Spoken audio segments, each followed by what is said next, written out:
प्रणाम स्वीकार करें।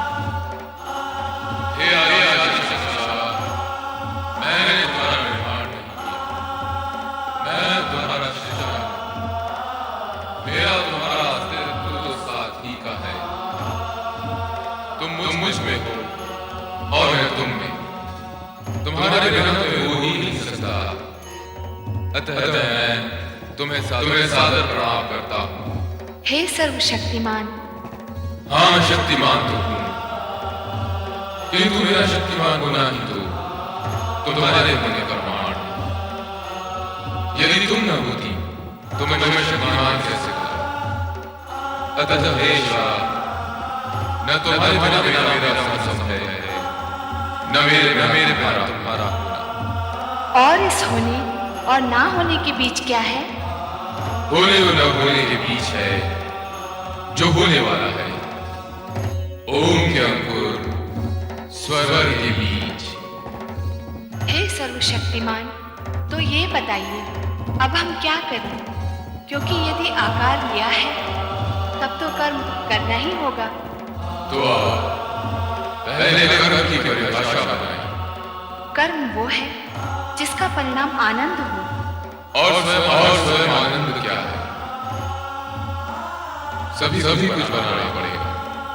सुख, दुख, आनंद, प्रकाश, अंधकार, जीवन, मृत्यु। इस शून्य को भरना पड़ेगा। तो आइए निर्माण कार्य आरंभ करें। आरंभ अर्थात ना होने से होने का अंकुर फूटना आरंभ है शक्तिमान। तो एक और शब्द बनाएं। आरंभ अकेला क्यों नहीं? आरंभ और अंत। तो इस नवीन शब्द अंत की परिभाषा? अंत की परिभाषा आरंभ बनाएगा। तो हे सर्वशक्तिमान, आरंभ का कार्य आरंभ करो, जिससे मैं अंत का अर्थ समझ सकूं। तो आइए निर्माण कार्य आरंभ करें। एवं बहुशः।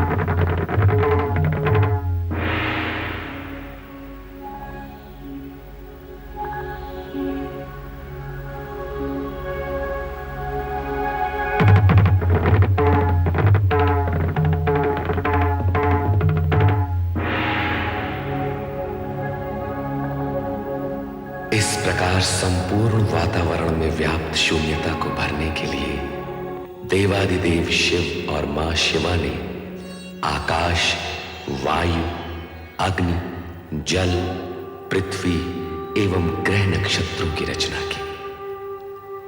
तत्पश्चात स्वयं की रचाई गई आनंदपूर्ण इन रचनाओं के परमाणुओं में लय, ताल, स्पंदन और गति को संतुलित रखने तथा सृष्टि में कल्याणकारी तत्वों का समावेश करने के लिए प्रथम 6 रागों भैरव, श्री, बसंत, मेघ, मल्हार व नट नारायण का सृजन किया। इसके उपरांत शिव शंकर व मां शिवा ने आदि नृत्य आरंभ कर अपनी रचनाओं को गतिमान और शक्तिमान बनाया।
ओम नमः शिवाय।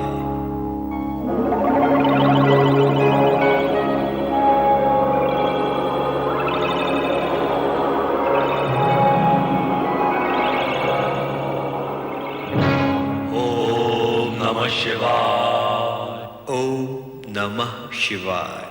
हम कौन हैं? हमारा जन्मदाता कौन है? यही प्रश्न हम भी कर रहे हैं कि हम कौन हैं, हम कैसे प्रकट हुए हैं, हमें किसने उत्पन्न किया है, हमारा कार्य क्या है? दायित्व क्या है? हमारे मन में भी ये इच्छा जागृत हो रही है कि हमारा कर्म और कर्तव्य क्या है।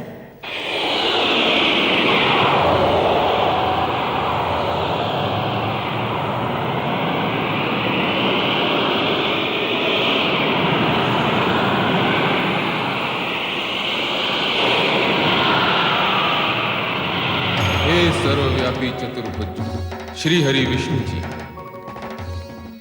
कमल के आसन पर प्रकट होने वाले श्री ब्रह्मा जी, आप दोनों मुझ सदाशिव की सृष्टि कामना से उत्पन्न हुए हैं।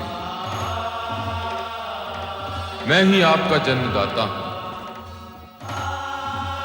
यदि अपने अन्य प्रश्नों के समाधान के इच्छुक हो तो इस ज्योति स्तंभ के आदि अंत का संधान कीजिए, मेरे स्वरूप में प्रवेश कीजिए, मेरे ओर छोर का पता लगाइए। आप सर्वशक्तिमान महेश्वर सदाशिव जी हैं।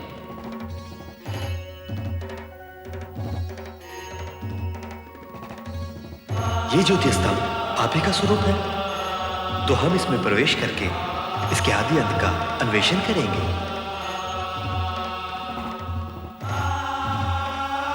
ओम नमः शिवाय।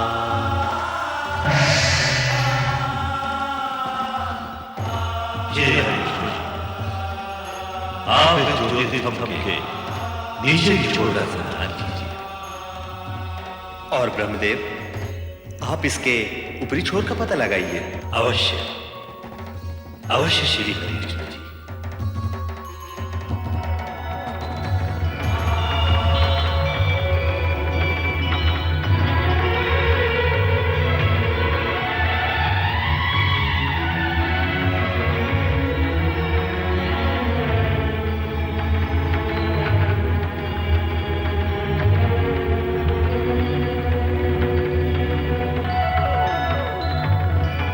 सर्वशक्तिमान महेश्वर सदाशिव जी के ज्योति स्वरूप के आदि अंत का संधान करते हुए श्री ब्रह्मा जी और श्री हरि विष्णु जी की यात्रा निरंतर चलती रही। इस बीच समय का चक्र घूमता चला गया, कई युग बीत गए, परंतु श्री ब्रह्मा जी और श्री हरि विष्णु जी सर्वशक्तिमान महेश्वर सदाशिव जी के ज्योति स्तंभ के ओर छोर का पता नहीं लगा पाए। जल क्या, स्थल क्या, आकाश क्या, क्या क्या अंतरिक्ष, जहां भी देखो वही आदिदेव श्री सदाशिव की ज्योति स्वरूप से माया का विस्तार दिखाई देता है, जिसका ओर छोर पाना असंभव है, नितांत असंभव। अंत में दोनों अपने प्रस्थान बिंदु की ओर मुड़े और एक स्थान पर उनकी भेंट हुई। ब्रह्मा जी, ऐसा प्रतीत होता है कि सर्वशक्तिमान महेश्वर सदाशिव अनादि अनंत हैं।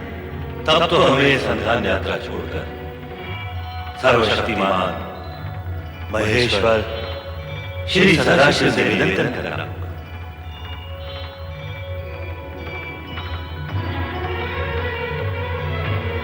हे अनादि अनंत सर्वशक्तिमान महेश्वर सदाशिव, आपका ज्योति स्वरूप अपरंपार है। हम आपके आदि अंत का पता लगाने असमर्थ हैं। हे ज्योति स्वरूप सर्वशक्तिमान महेश्वर सदाशिव जी, आप हमें अपने स्वरूप का ज्ञान कराइए। श्री ब्रह्मा जी, श्री हरि विष्णु जी, मुझसे ही उत्पन्न आप दोनों अब तक मेरे स्वरूप से अनभिज्ञ हैं, परिचित नहीं है, अपरिचित है। मेरी ज्योति में पहुंचकर भी आपके अंतर का अंधकार दूर नहीं हुआ। इस अंधकार को मिटाने के लिए हमें क्या करना होगा सदाशिव जी? हमारे अज्ञान अंधकार को मिटाने का उपाय बताइए महेश्वर सदाशिव जी। मेरे स्वरूप का दर्शन पाने के लिए अखंड रूप से मेरा ध्यान करते हुए आप दोनों तप कीजिए, तप ही समस्त कार्यों का साधन है। जो आज्ञा। हे सर्वशक्तिमान महेश्वर सदाशिव जी, अब हम तप करके ही आपको प्राप्त करेंगे। अवश्य महेश्वर सदाशिव जी, हम यही करेंगे। तप करने से आपकी दृष्टि निर्मल होगी और तब मैं साक्षात प्रकट होकर आपका मार्गदर्शन करूंगा। अब आप दोनों तप में लीन हो। ओम नमः शिवाय। ओम नमः शिवाय। ओम नमः शिवाय। ओम नमः शिवाय। ओम नमः शिवाय। ओम नमः शिवाय। ओम नमः शिवाय। ओम नमः शिवाय। ओम नमः शिवाय। ओम नमः शिवाय। ओम नमः शिवाय। ओम नमः शिवाय। ओम नमः शिवाय। ओम नमः शिवाय। ओम नमः शिवाय। ओम नमः शिवाय। ओम नमः शिवाय।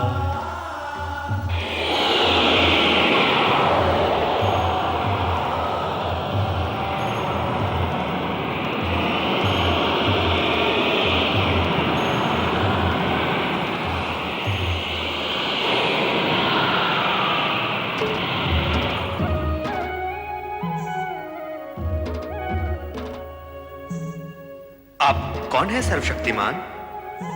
आपका ये स्वरूप मत बता दे रही। इसका रहस्य हमें समझाइए। हम हैं अर्धनारीश्वर, शिव और शक्ति का अभिन्न रूप। अर्धनारीश्वर? शिव और शक्ति का अभिन्न रूप।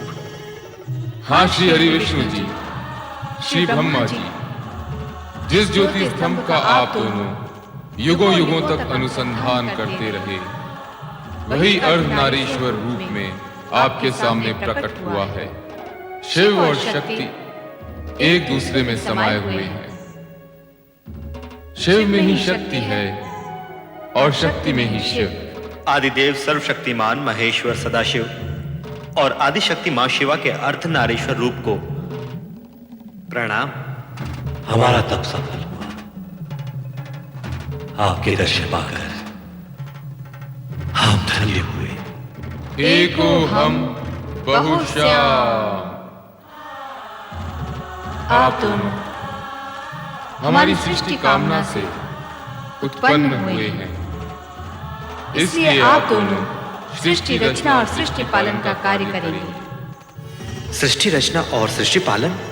हाँ श्री हरि विष्णु जी, श्री ब्रह्मा जी, हमने जिन 5 महाभूतों पंच तत्वों का निर्माण किया है, उनसे आप सृष्टि और प्राणी मात्र के सृजन का कार्य करेंगे। और श्री हरि विष्णु जी, श्री ब्रह्मा जी, जिस सृष्टि का सृजन करेंगे, उसका आप पालन करेंगे। जो आ गया अर्धनारीश्वर। हे अर्धनारीश्वर शिव शक्ति, क्या आपका यही रूप संसार के लिए पूजने योग्य होगा? नहीं, ये हमारा दिव्य सात्विक रूप है। शिव का संसारियों के लिए पूज्य रूप सृष्टि रचना के पश्चात कैलाश पर प्रकट होगा। और आदिशक्ति शक्ति का रूप जानने के लिए आपको सृष्टि रचना होने तक प्रतीक्षा करनी होगी। अब आप दोनों अपना अपना कार्य प्रारंभ कीजिए।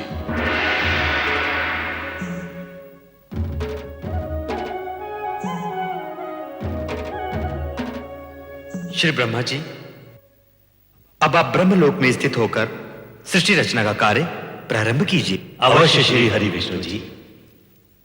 अब मैं आदि देवता सर्वशक्तिमान महेश्वर श्री सदाशिव की आज्ञा को कार्य रूप दूंगा। ओम नमः शिवाय। तदुपरांत शिवाज्ञा से ब्रह्मा ने पंच तत्वों से सृष्टि रचना का कार्य प्रारंभ किया। सर्वप्रथम उन्होंने ऊर्ध्व आकाश में स्वर्गलोक की उत्पत्ति की। स्वर्गलोक के सिंहासन पर स्वर्ग के स्वामी देवराज इंद्र के साथ उनकी सहधर्मिणी इंद्राणी शचित हुई। साथ ही प्रकट हुए इंद्र के सहायक देवतागण जो अमित शक्ति के धारक थे, और स्वर्ग की सुंदर अप्सराएं। स्वर्ग रचना के पश्चात ब्रह्मदेव ने 7 समुद्रों से घिरी सप्तद्वीप पृथ्वी की रचना की। ये पृथ्वी पर्वतों, वृक्ष, लताओं और झरनों से पूर्ण थी। पृथ्वी पर भांति भांति के जीव जंतु, पशु पक्षी वन प्रदेशों में प्रकट हुए। स्वर्गलोक तथा पृथ्वी लोक की रचना के पश्चात ब्रह्मा ने पाताल लोक तथा नरक की स्थापना की। पाताल लोक के साथ ही वहां रहने वाले असुरों की उत्पत्ति हुई। तत्पश्चात ब्रह्मा ने सप्तर्षि वशिष्ठ, मारीच, अत्रि, अंगिरा, पुलह, क्रतु तथा पुलत्स्य प्रकट किए।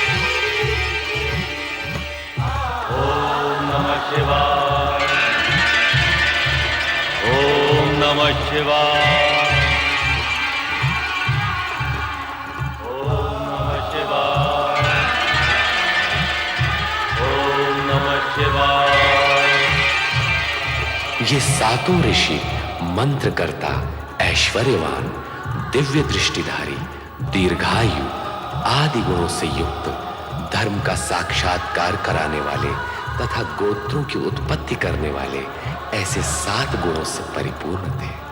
हे सप्तऋषियों, अब नवमंडल में अपना अपना स्थान ग्रहण करके विधि द्वारा निर्मित कार्य प्रारंभ कीजिए।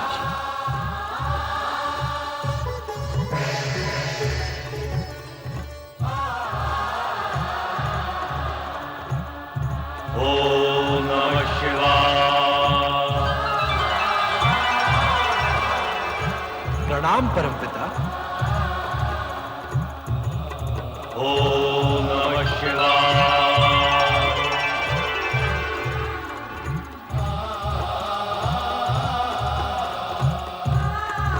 हमारे लिए क्या आज्ञा है ब्रह्मदेव? कामदेव, तुम्हारा कार्य होगा जुगलों में कामेच्छा उत्पन्न करना।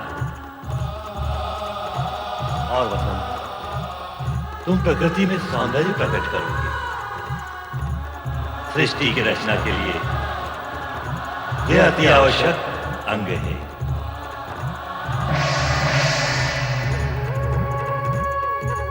ओम नमः शिवाय। नारायण नारायण। नारद अपने मानस परमपिता ब्रह्मा जी को प्रणाम करता। आयुष्मान भव नारद।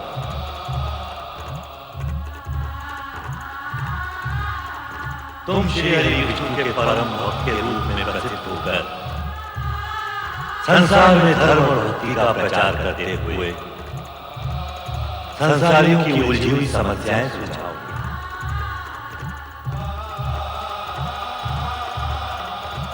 नारायण नारायण। ओम नमः शिवाय। ओम नमः शिवाय शिवाय। ओम नमः शिवाय।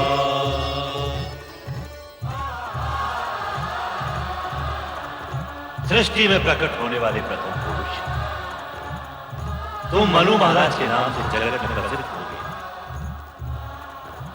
और सृष्टि में प्रकट होने वाली प्रथम नारी संसार तुम्हें शतरूपा के नाम से सदा स्मरण करेगा। हमारे लिए क्या आज्ञा है परमपिता?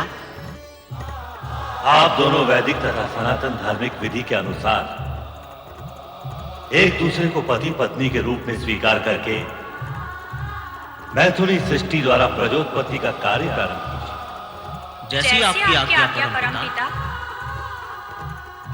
ओम नमः शिवाय।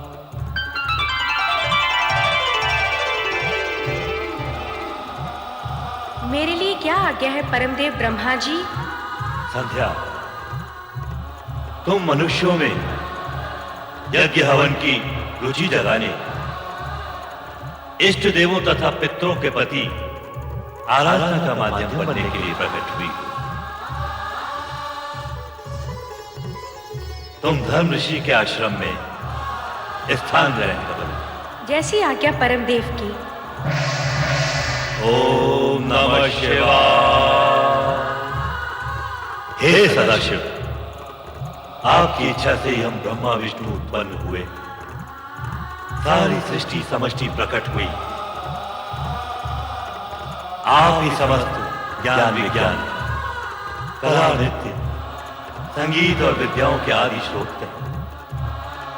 मैं आपसे प्रार्थना करता हूं कि विद्या, निपुणता तथा संगीत साहित्य की प्रेरणा समस्त सृष्टि के प्राणियों में जगाने के लिए देवी स्वरूपिणी एक दिव्य शक्ति को प्रकट करें, जिसके मानव मात्र में विद्या, बुद्धि तथा कला संस्कृति प्रकट हो।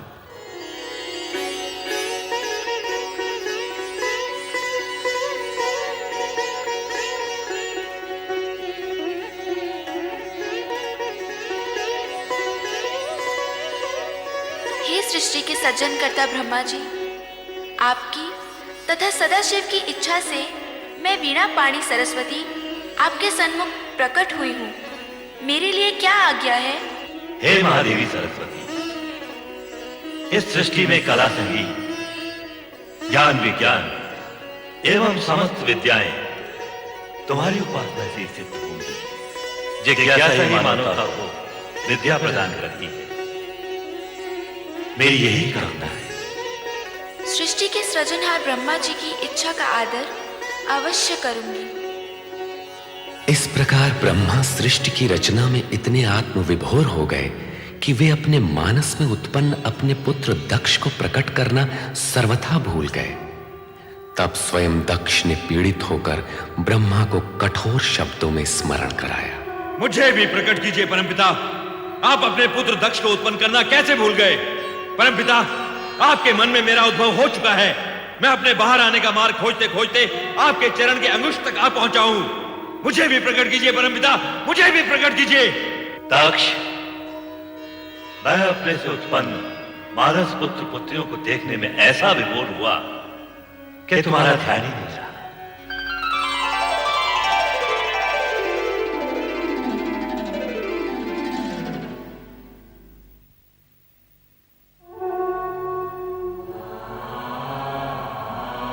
मेरे मानस पिता ब्रह्मा जी, मैं दक्ष प्रजापति सर्वप्रथम प्रकट होने का अधिकारी था, परंतु आपने मेरी उपेक्षा की। आपने ऐसा क्यों किया परमपिता? मैथुनी सृष्टि से प्रजोत्पत्ति का दायित्व सर्वप्रथम मनुष्य कृपा को पूर्ण करना है। अतएव तुम्हारा अंत में प्रकट होना उचित ही है। आप ही ने तो ये विधान निश्चित किया है परमपिता कि प्रजापति का पद सर्वप्रथम मुझे प्राप्त होगा। अवश्य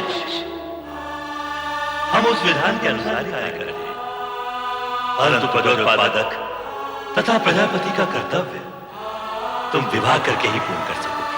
अर्थात आपके कहने का तात्पर्य क्या है परमपिता? पहले तुम्हारा विवाह प्रजापति वीरण की पुत्री वीणी से होगा, तत्पश्चात ही तुम प्रजापति बनोगे। जाओ, पहले ये कार्य पूर्ण करो। सोच क्या रहे हो बुद्ध दक्ष, तुम तो प्रजापतियों के आदर्श बनने जा रहे हो। जाओ, अपना दायित्व पूर्ण करो। तुम्हारा कल्याण हो। जो आ गया परमपिता।